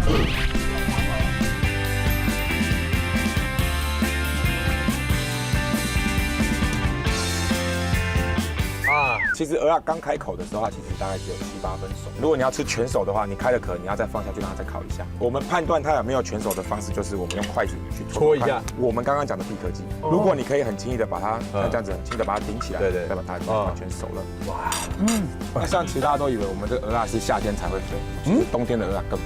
尤其在我们台南外海这边哦，我们正好是一个冷暖流的交汇处，是，所以会有很多的浮游生物聚集。在我们台南外海的鹅啊会大得很快，而且很鲜甜肥美。一般别的地方可能有2个月、2个半月，听说呢来这边海域呢1个月。那像这个科比也是我们理事长结合我们这边在地的鹅啊，用最鲜甜肥美的鹅啊去做的，吃了会有鹅啊的香味。因为鹅啊里面的营养成分很高，很多锌啊、矿物质。还有小朋友吃的美心同盟，让你很猛。小朋友吃的也是对身体会啊。听你那个理事长说，当初回来这边的是因为他很想让全世界知道是昆山这个地方。理事长他年轻的时候决定要返乡创业，做了养科这个工作。但是我们这边完全的鹅啊就是外销，不要说外地人，连台南人都不知道我们四昆山这个地方存在。那其实很可惜，我们这边有这么好的环境跟资源。他在有次因缘机会的情况下，他去了泰国，看到那个水上市集，那我们为什么不能做？那在我们这边可以买到当天现开最新鲜的鹅啊，100%是我们这边外海养殖的。那让外面的人会愿意进来我们这边走一走看看，就是我们这边的环境非常好。离市区非常近，但是没有人知道，很可惜。为什么会没有人知道？这个就很奇怪。对啊，南科，台南也有科，台南还有这颗古老的科。是昆山有个科学园区，我们这个让你们用，我们这个没有在另外收那个，我们就创意的钱不收了，前面加顺哥。那你们都是理科男，理科家的男人。对。今天在生命当中多了一个地名，这个村落叫做四昆生。我们现在要去找那个盐玉手，我知道这边有7股，就有很多盐呐，而且它是隐藏在这个百年古迹里面。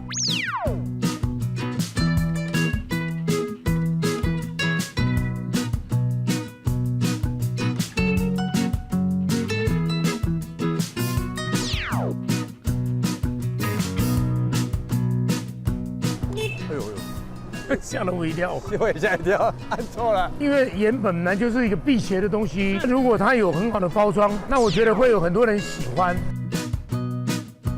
这个百年古迹就在左手边。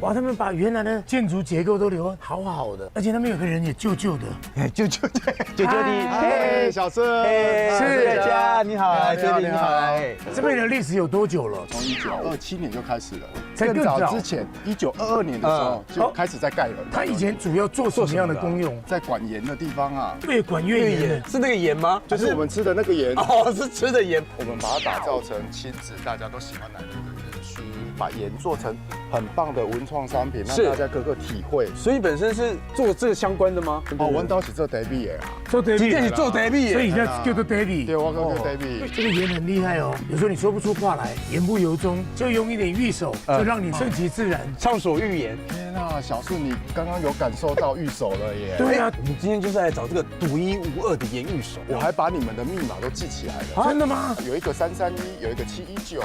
哎呦，真的。像小树，你常常会写一些字。你怎么知道？哎呦，我刚刚有感应到啊！真的，再感应一下。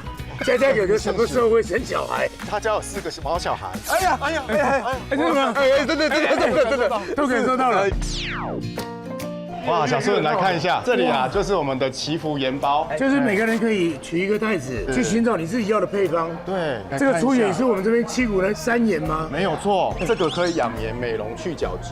哦，我们认识一个80几岁的老员工，他的手啊比小婴儿的肌肤还细啊，我要每天这样搓一搓，搓一搓。你要去角质，头肩膀去角质，去角质，去角质，头肩膀去角质。大家去角质，这首歌好去角质哎，而且好用心哦，每个袋子都有不同可爱的小图案。啊，这个这么粗，就是说业障很重的用这个吗？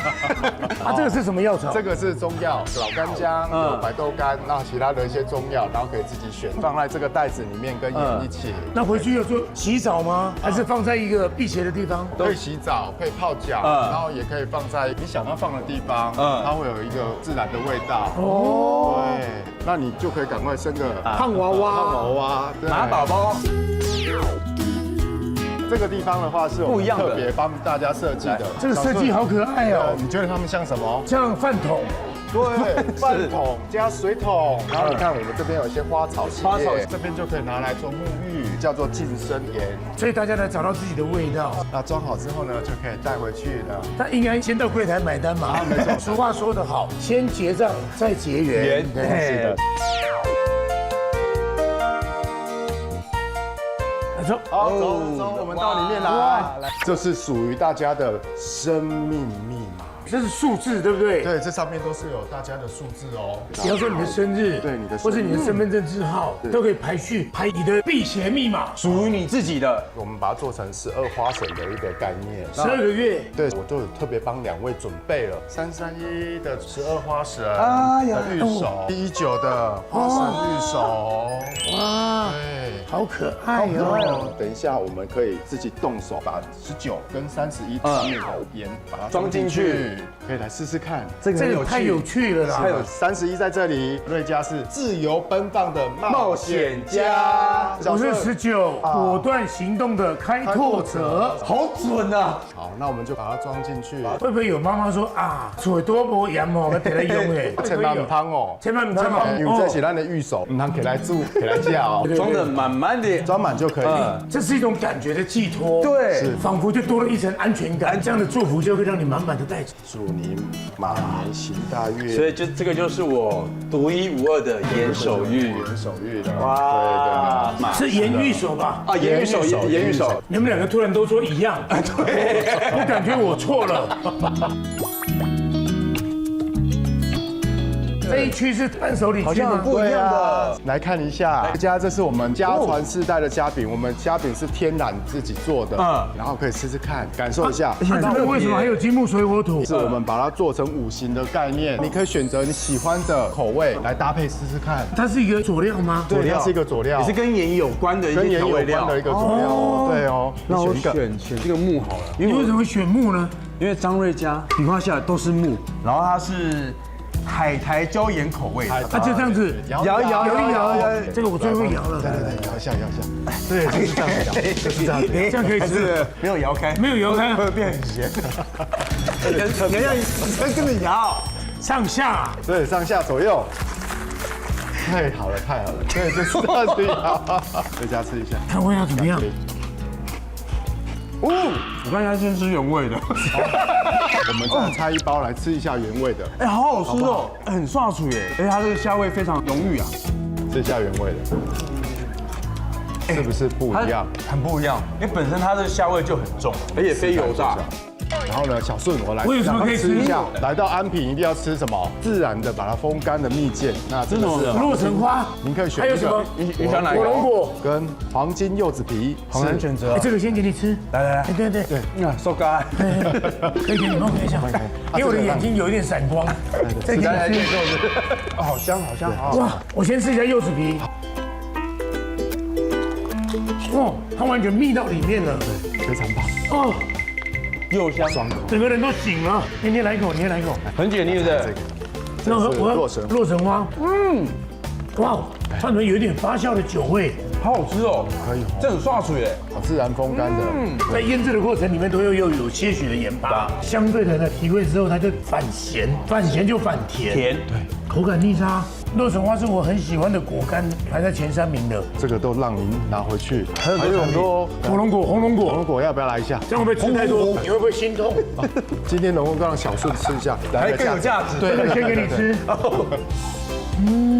就好像漫步在沙滩上，每一脚踩下去都有我们的身体跟沙5公分到10公分的那种进入角度。红龙来了，咔吱的，哇，好吃。对啊，什么都有。然后还有我们的茶包，赶快去拿现金，我要买很多。那这个点就让你守护喽。好，欢迎大家常来喽。那我们要笑点呢？出发！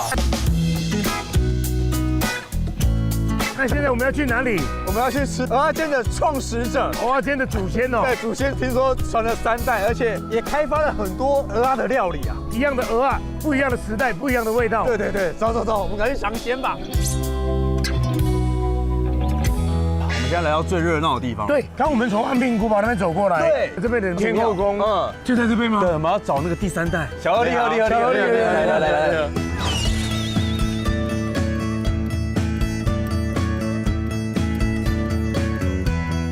听说你们家是庙口的第一家吗？哎，对，庙口第一家，就在树下而已啊，搭棚子，简单做了一个贴补，阿嬷做贴补家用的一个小摊子。现在一盘多少钱？85。那时候从3块开始卖，3块变成85，年代好远呐。那你们家现在呢，衍生出很多不同的产品了吗？就有一些海鲜类的周边商品，都自己手工制造。哦，厉害！其实他们这一群有虾卷也很厉害，是一级战场啊。如果不是很厉害的，马上就被淘汰掉。他们一定有他们自己的特色啊，要不断的研发。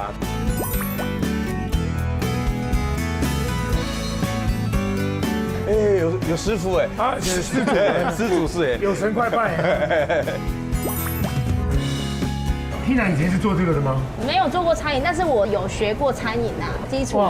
几岁的时候来这里？我怎么进来这边的？好像被骗进来的。怎么说？没有跟我老公认识的时候，他就说啊，来就收银就好了啦。在收银台那边叮，这样就可以了。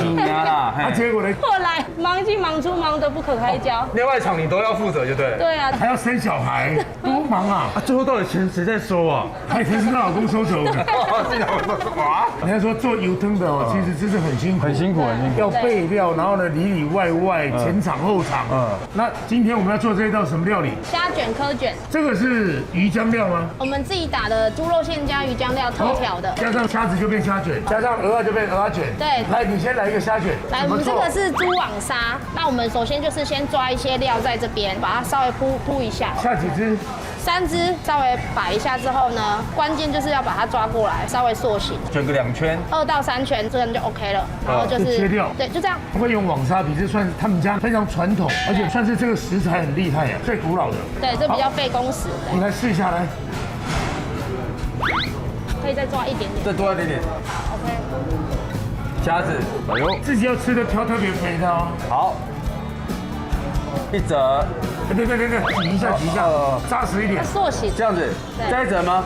对，再1折，就这样，好，切下来，要这样画，对，画过去，切到了，完蛋了，炸的时候就蛀出来，像不像3分样？吃起来不一样，这边已经都破了，哇，再做一点，要稍微有一点力道哦。是你说包的时候，对，就是卷上去，对，要往里面挤一点，这个。我觉得应该不错哦，这次应该会很好哦。OK， 哇，应该可以吧？有进步了，有进步。把人放上来，来换我。哎，像这个怎么办？边料怎么办？我会稍微抓一下这样进来，就是会稍微这样抓进来。用别的去。对啊，但是你们就我们就这样讲，我们的功夫只适合初级班啦。我已经 N 年没有做了。我这样会不会太大卷？哇，好有口。分量蛮多的。然后呢，蚵仔要4、5颗。我昨天挑大颗的，这样4颗就够了啦。来。哇。哎，这是大很饱呢。但是这样的粗度比较不容易熟，对不对？就是要炸比较久一点。这边还有个洞，再把它补起来。一起来讲演讲的。差不多。如果聊起来，如果要搓掉，你比较。比下来，哇！我做的是给个我自己做自己吃啊。像这个是你们当初阿公阿妈的时候就有了。我们后来就是自己研发、自己调料啊，自己学包这样子。好的，老板没看到啊，随便抓啊。那我这个我要吃了哈，随便抓啊，不管哪天包给。几下，这是。Tina 姐姐，我是不是比较有天分一点？不好说嘛。你确定炸得起来吗？对。然后会爆开。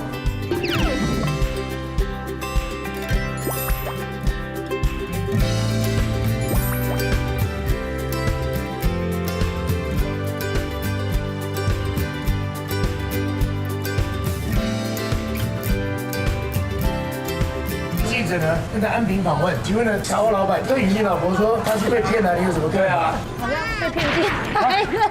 我无法钱都你在算吗？我钱还是交给他。哦，交给缇娜姐姐啊。OK 啊，是不是？是。家和万事兴。好，这么多种，我们从这边开始看起。他的刚才你我的那个分量很大。不好意思，我故意的弄大条一点，然后短条讲个固啊。那我等下偷吃你的。OK 了，没有问题了。主角介绍你，从阿嬷祖传的手法做的。这个酱上面是肉末吗？一粒一粒那个是蒜头酥。古早的时候，阿嬷他们是只有番茄酱跟酱油膏，后来我们改良，让它香气更有。哇，这个厉害耶！加那个蒜头酥。厉害，蒜头味它把这个鲜度提起来，好香哦！豆芽在里面呢，加一个脆度，口感不一样，口感。像正是产季，所以它这个鹅啊都很肥美，每天新鲜现送来筛选。他们那个粉薄薄的，拿捏的恰恰好，而且他们煎的很好，把它煎的恰恰，酥酥脆脆的，很好吃。太厉害了！他们除了秉持着阿嬷过去的老风味，他们现在又一代一代都在突破当中，要不断的去更新。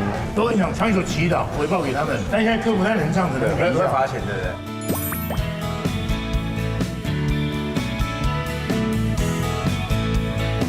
这是你们刚才包的，我刚才就应该多加一点料。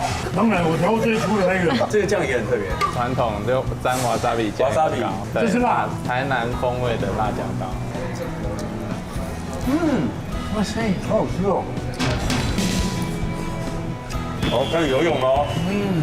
完全是把外面的网纱完完全全的包覆，所以里面的香，鹅的鲜，哇！我都要偷吃你。那一会儿很鲜，一会儿很磕，这个辣应该也蛮厉害的，很过瘾，有点甜辣，也是他们的特色啊。外皮酥松脆，里头吃开味，鹅好香哦。请问你是哪一位？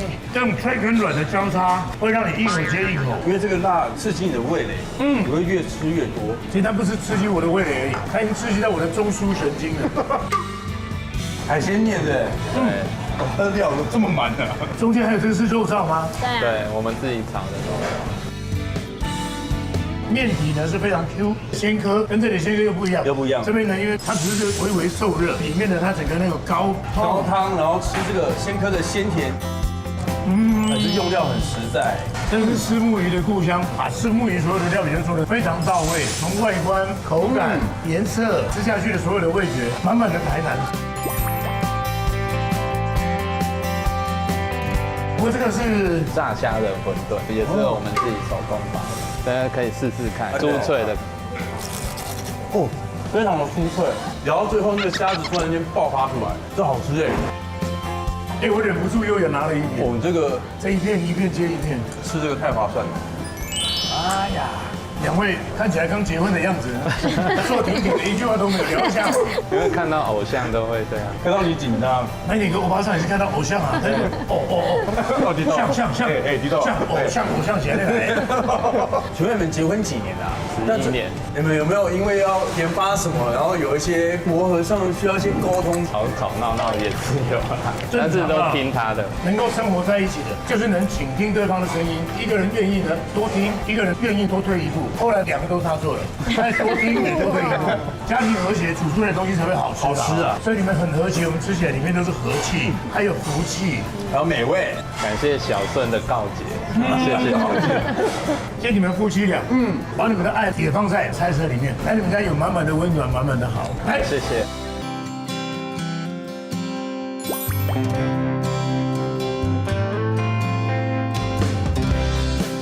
到了！哎，卢姐 ，Hello， 欢迎。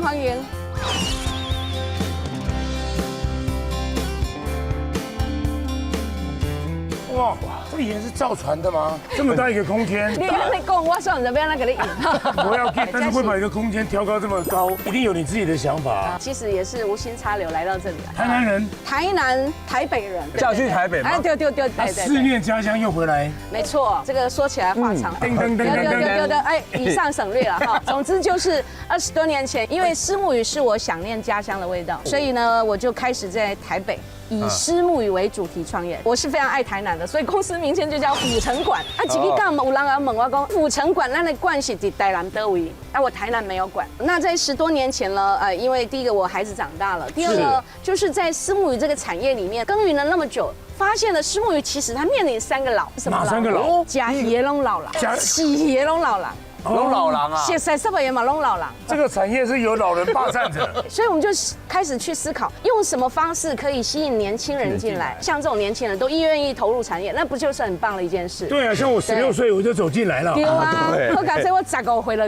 小赛季的行业。是啊是啊。那我们势必要在台南有一个虱目鱼的主题馆，是啊，让更多人来到台南就有机会可以认识虱目鱼。那也因为我们认养渔光国小，开始跟渔光岛结缘，因缘际会就来到这个岛，所以呢，我也顺势就做了这个服务中心，对，服务大家。虱目鱼大家都常吃，但好像不怎么了解它。虱目鱼全台湾市场上每2条虱目鱼就有1条是台南出去的。它在400多年前其实是从印尼引进到台湾来。他当时有拿罗盘，然后自己往北游，这样游过来的。啊，荷兰人就顺势把荷兰人对，没错。啊，你听过虱目鱼跟郑成功的故事吗？什么鱼嘛？什么鱼？生皮是应该是拜官野史的传说嘛。但是你可以想象，这个鱼啊，竟然跟郑成功有关联，那表示当时是一个宴请重要贵宾很重要的东西，请上座才能吃到这个请上座尊贵的鱼。这里就是百年渔温。渔光岛它以前就叫三鲲森，大部分来这里的人有渔汛去捕鱼，可是我平常还是要过日子啊。对啊，所以开始就有人做养殖。那我考考你们，好，你们知道虱目鱼到底住海水住淡水？哎，淡水，好奇了吧？淡水，籍贯新北市。籍贯新北市，住在巴黎渡船头。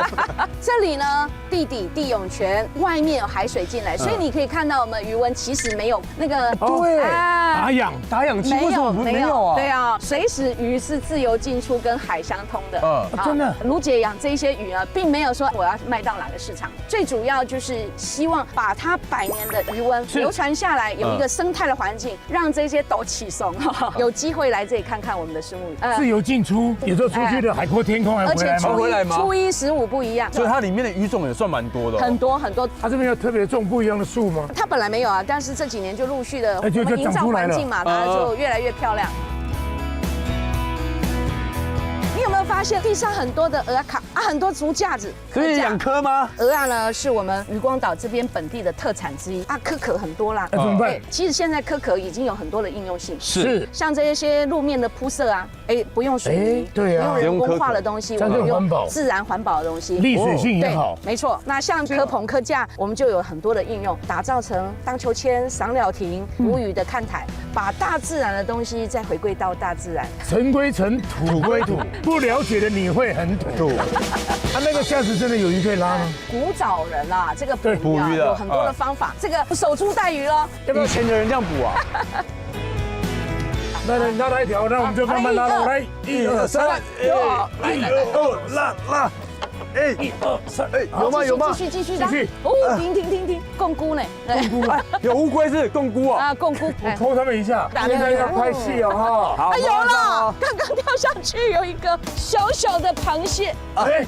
真的有一只哎，这里看是改成那个姜太公园区，愿者上钩，没骗你啦，螃蟹有，而且你看这还挖几个洞，让比较小的先离开。没错。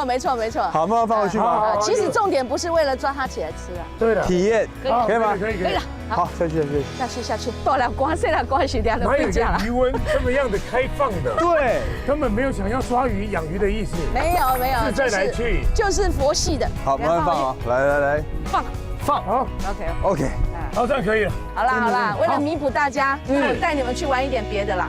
现在这个夕阳哎，其实渔光岛这个环境哈是很舒服的，而且又可以坐在这边荡秋千。这考验，这荡出去的。会。超越你的边际线，用力给它荡出去。这个都是我们一手打造的，其实用的都是取材大自然。好了，我们先离开了，再见，拜拜。太有 feel 了。现在的这个火锅呢，到底什么时候要放肉片？我就知道你肚子饿了，先来做别的工作。姐姐这是什么？这个就是鱼鳞，有没有听过？鱼鳞如果粘在你皮肤上，会产生鱼胆水啊，鱼胆水。对。不管它是真是假，鱼鳞跟人的组织其实是非常接近的，里面有丰富的胶原蛋白，所以呢，我们把这个废弃的鱼鳞洗干净，臭味脱掉，萃取出来，它就是一个像这样的鱼鳞胶原蛋白。那我们今天就是要制作成一个香皂，不管你生命块的抽皮，但这个气块嘛，搓一下，搓一下。我也是用细哦，它就深入底层吸收了。露露现在晒了完了加味。无来，你是不是露露然后无去啊？是不是？消失了。对。这个呢叫做皂基，做香皂的基础是什么东西变出来，知道吗？香皂是什么东西变出来的？油啊。bingo。皂基已经从固体的变成液体的。第一个，我们要加入我们的有效成分，就是鱼鳞的胶原蛋白。沉下。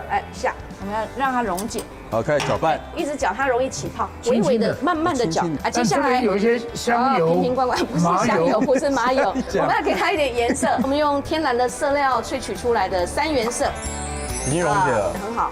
我们这个小帮手做的很不错。一滴一滴。一滴就够了，对，这么省哦，这生意这么好做。先蹦个得力。接下来我们选用了天然的精油，给它一点味道。我闻到辛晓琪的味道。辛晓琪的味道，有了2滴够了，很省。先蹦个得力。可以哦，这个颜色不错。好了，不要再搅了啊！接下来这个，如果你想要一点变化，我们来点亮粉。亮粉，一下啦，倒下去。对呀，手忙脚乱。表面有冒出一些泡泡，我们局部喷它一下。那因为我们今天选用了有大鱼带小鱼哈，你可以有不同的颜色分层都可以。层次，哇，这可以变渐层的。对，是哟。豆，哇，变翠绿。鱼头。手给我消毒。没有。局部有泡泡，我们就给它消泡一下。哇，这块可以洗很久了。美好的事物值得我们等待。在带你桂林当中，我明天我讲。为了在里。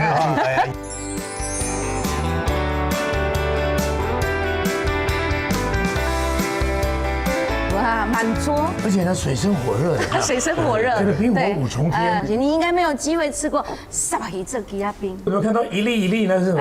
那个玄机就藏在里面。很多人听到虱目鱼做冰棒啊，一定第一个，哎呀，会不会有腥味？但它没有它有鱼松的味道。还有鱼松的味道。对我们用 milk fish 结合在一起那里面那个鱼松还是香酥松。对啊，对，很想配稀饭，一有冰棒一有稀饭，蛮不错的口感，让大家讶异，毫无违和感啊！不会，来，经常我们在外面吃到鱼跟那什么都没有吃，它是怎么取出来的？台南人吃鱼成精，所以我们训练很多的杀手专门来杀这个虱目鱼，专业杀鱼。所以虱目鱼呢，游到台南大概台南就被搞了，新广告一条龙6颗菲力，听过虱目鱼也有2条菲力吗？让我讶异一下怎么会？你看萨巴鱼较侪刺，不过咱改做无刺的水饺，就是要用鱼的菲力。它菲力部位到底是在哪里？上半部最多鱼刺的里面，再额外取出2条完全没有刺的肉。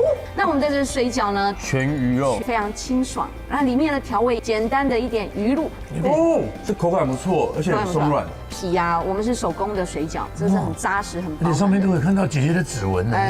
开始我要给人供了，我马不让包。同样的鱼菲力，我们去把它做成鱼的饼干，薄到只有0.1公分，它要很脆哦。我们可以做出咔嚓声。它都没有海苔的，海苔的鱼菲力饼干，加上1层的海苔，海味又出现的不一样。对，哎呦，这个脆感就更厉害了。对。这个鱼菲力炒成鱼松，做了一个小钢炮，鱼松蛋卷。台南钢炮是什么？义载金城对面呢，就是台湾的西式洋钢炮的第一桌。对，是不是很好吃？对。鱼丸的鱼肉啊，它是来自鱼身上带刺的肉，不浪费。去鱼肉的那一部分，对，就是做成鱼浆。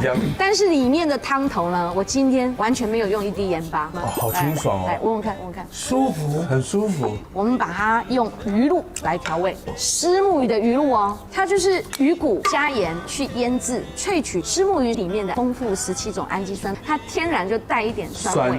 它里面有一个成分叫做脯氨酸，是天然的味素。做成了鱼鱼露，替代你的盐巴，替代你的味素，当做你的汤头，当做你的调味料。你要当蘸酱也可以。好吃哦，令人惊艳。而且你吃我们的鱼丸呢，你会发现它是扎实的，弹牙。我们不加防腐剂、红砂，也不漂白。那整条鱼啊，可以做成假霸、假卡、龙中鱼。All fish can eat， 这就是一条鱼没有死角了，通通都可以用，全鱼应用了，还可以保养。就一个人有心是不够的，还要有好朋友，他群策群力，才能完成一个这么样的任务。想法、方法、做法、执行，到最后你看满桌成品，全鱼可用，哇！太厉害，谢谢，谢谢2位少年，忍不住再一口。让我重新了解台南市有一个新的面貌，然后满满的海味。少年出发！喜欢带着简单行囊，说走就走的旅行风格吗？记得按下订阅，开启小铃铛，跟我们一起骑上热血摩托车，充电去！